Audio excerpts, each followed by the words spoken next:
Halo Sobat La Historia, berjumpa lagi dengan kami.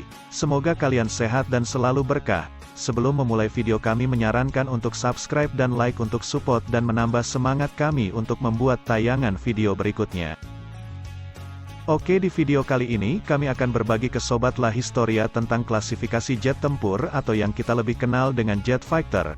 Peranan jet fighter tentunya memiliki pengaruh yang signifikan terhadap suatu perang, baik perang konvensional atau menegakkan dan menjaga teritori udara yang dikenal ADIZ, Air Defense Identification Zone, suatu negara yang berdaulat. Sebelum ke topik bahasan, kami akan membahas secara singkat tentang apa itu jet fighter. Jet fighter ialah pesawat fixed wing yang pada mulanya didesain dikhususkan untuk air-to-air atau peperang udara ke udara, namun seiringnya zaman dan kebutuhan maka jamak pesawat tempur era sekarang memiliki kemampuan multi-peran seperti pertempuran udara ke udara, udara ke permukaan, pengumpul informasi, pengamatan atau reconnaissance, fire support, dan electronic warfare. Kembali ke topik bahasan setelah sekilas info tentang apa yang dimaksud dengan jet fighter atau yang dalam bahasa Indonesia disebut dengan jet tempur. Oke, silahkan simak video berikut. Meski secara khusus tidak ada klasifikasi resmi tentang apa yang dimaksud dengan jet fighter dikarenakan hal yang mendefinisikan generasi jet tempur tiap negara berbeda-beda dan tidak sama dikarenakan adanya perbedaan cara pandang antara satu negara ke negara lainnya. Meskipun begitu, para ahli secara umum sepakat membagi generasi jet tempur ke dalam 5 generasi tanda kutip masa di mana video ini dirilis. Pembagian antar generasi tersebut ditandai dengan adanya suatu loncatan teknologi yang signifikan yang membedakan antar generasi ke generasi berikutnya. Pesawat tempur generasi 1, kita memulai dengan pesawat tempur versi paling awal atau kita sebut sebagai cikal bakal pesawat tempur bermesin jet yang mengubah dunia.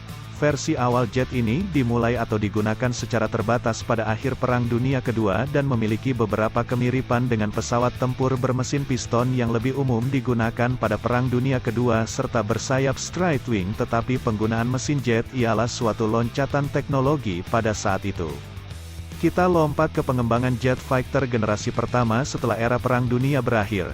Di masa ini, pengembangan pesawat jet mengalami perubahan di mana diperkenalkannya swept wing yang memungkinkan pesawat melaju dengan kecepatan transsonik, di mana dalam hal ini pesawat kebanggaan warga Amerika F-86 Sabre berhasil memecahkan rekor dunia. Selain lompatan teknologi dari mesin piston ke jet, dalam hal ini menggunakan jenis mesin turbojet, terdapat pula lompatan teknologi berupa adanya avionik. Meskipun avionik pada generasi pertama masih terbatas dan bahkan beberapa pesawat tidak memiliki sama sekali. Contoh dari pesawat generasi pertama ialah Messerschmitt 262 buatan Jerman atau yang lebih dikenal sebagai pesawat generasi pertama yang pertama kali beroperasi, Gloster Meteor lansiran Inggris, F-86 Sabre dan rival mereka pada Perang Korea MiG-15 buatan Uni Soviet, Lockheed F-80, De Havilland Vampir dan lain-lain. Pesawat tempur generasi kedua, generasi dari pesawat tempur setelah generasi pertama dan juga merupakan sebuah evaluasi dan adanya pengaruh dari Perang Korea yang menjadikan sebagian pengembangan berfokus pada hal-hal yang terjadi selama Perang Korea. Belajar dari pengalaman semasa Perang Korea, terdapat berbagai hal penting yang dapat dijadikan evaluasi dan referensi untuk pengembangan pesawat tempur bermesin jet generasi kedua. Di antara evaluasi tersebut ialah, pertama, senjata berbasis peluru terbukti kurang efektif pada pertempuran udara ke udara pada kecepatan tinggi, terutama pada kecepatan subsonik. Selanjutnya, atau bahan evaluasi kedua, kebutuhan akan pesawat multiperan sangat dibutuhkan, terutama support dalam peperangan, sehingga pesawat bermesin jet generasi ini tidak eksklusif untuk peperangan udara ke udara lagi. Ketiga ialah implementasi dari radar dan targeting system.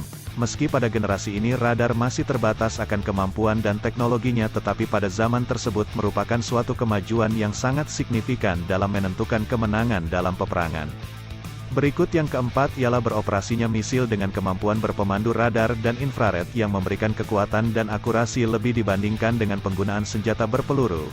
Selanjutnya ialah penggunaan mesin turbojet dengan afterburner sehingga pesawat pada generasi kedua ini bisa mencapai 2 kali kecepatan suara atau yang dikenal Mach 2. Di generasi kedua ini ada MiG-21, Lockheed F-104, Electric Lightning dan Dassault Mirage 3. Generasi ketiga suatu jet tempur didesain sedari awal ialah pesawat multiperan, dan khususnya mempunyai kemampuan untuk membawa berbagai misil untuk menunjang sebuah misi yang semakin kompleks, seperti halnya misil udara ke udara, misil udara ke permukaan, bom berpemandu laser atau yang dikenal laser guided bomb.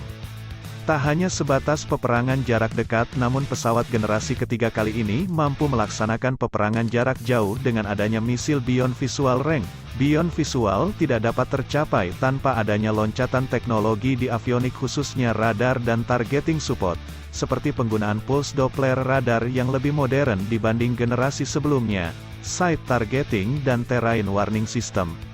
Tidak hanya melulu soal persenjataan, sistem dapur pacu pesawat tempur yaitu mesin jet pada generasi ketiga mengalami perubahan yaitu lebih hemat, stabil sehingga memiliki jarak tempuh yang lebih jauh dan juga kemampuan sorti yang lebih singkat.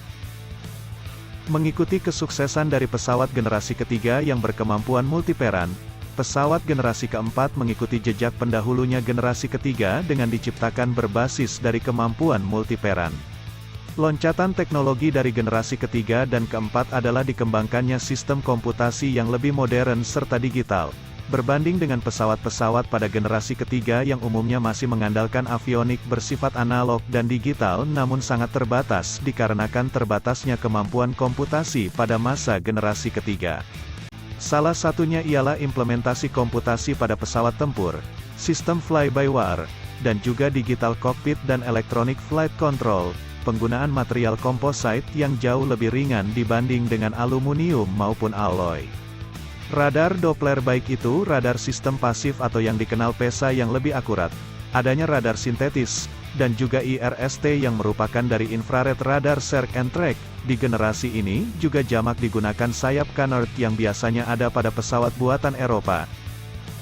Pada generasi ini, selain pesawat yang disebut di atas ialah F-16 yang merupakan pesawat tersukses yang ada di dunia dan pesawat yang dikenal sebagai pesawat super manuver yang mampu melakukan Pugachev Cobra yaitu Sukhoi Su-27 dan tak kalah menarik meskipun bisa dikatakan tidak termasuk pesawat generasi keempat, pesawat dengan kemampuan siluman alias stealth yang dikembangkan oleh Amerika pada Perang Dingin yaitu F-117 buatan Lockheed memiliki kemajuan teknologi melebihi zamannya.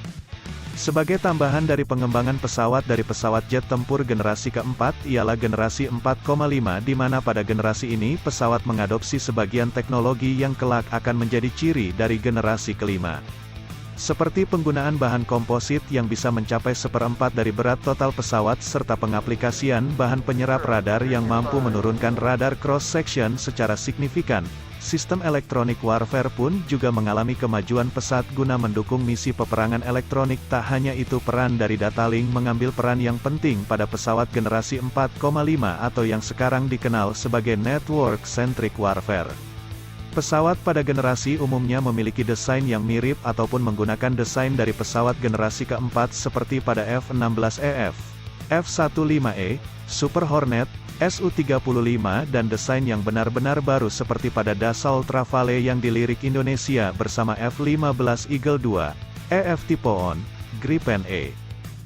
Kita memasuki pesawat generasi masa sekarang, yaitu generasi kelima seperti pada generasi sebelumnya yaitu adanya loncatan teknologi pada generasi ini penggunaan material dan desain atau shape dari jet tempur yang memiliki kemampuan siluman atau stealth sehingga akan menyulitkan radar lawan untuk mendeteksi pesawat generasi kelima, terutama pada radar yang beroperasi pada pita X-band. Selain perkembangan teknologi stealth pada generasi kelima terdapat pula low probability of intercept radar, sistem komputer pada jet tempur yang telah terintegrasi dengan sistem jaringan antar elemen seperti antar jet tempur maupun pada ground command. Situational awareness juga menjadi aspek yang penting dan juga menjadi salah satu loncatan teknologi pada generasi ini memanfaatkan dari kemajuan apa yang dimaksud dengan network-centric yang lebih maju dan advance dibanding dengan generasi sebelumnya. Penggunaan mesin yang mampu melakukan super cruise yaitu mampu bertahan lebih lama pada kecepatan supersonik tanpa perlu sesering mungkin menggunakan kemampuan afterburner. Dan hal yang kasat mata selain dari desain yang menyudut dari generasi kelima ialah pada penggunaan weapon bay atau penyimpanan senjata internal sehingga misil yang pada generasi sebelumnya dikaitkan pada kanister di sayap maupun bodi sekarang berganti pada penyimpanan internal sehingga pesawat mampu menurunkan RCS atau radar cross section seminimal mungkin tanpa adanya gangguan dari RCS misil atau rudal tersebut. Pada generasi kelima dipelopori oleh F-22 buatan Lockheed dan F-35 yang sama-sama berasal dari Amerika Serikat, Sukhoi Su-57 dari Rusia, dua pesawat Silumat dari Tiongkok J-31 dan J-20 dan pesawat yang masih dalam tahap konsep seperti KF-X buatan Korea Selatan dan Indonesia, HAL AMCA buatan India, saudara kecil dari Su-57 yaitu Su-75 Checkmate, ATDX dari Mitsubishi Jepang. Sekian dari kami, sampai jumpa di video berikutnya. Wassalamualaikum.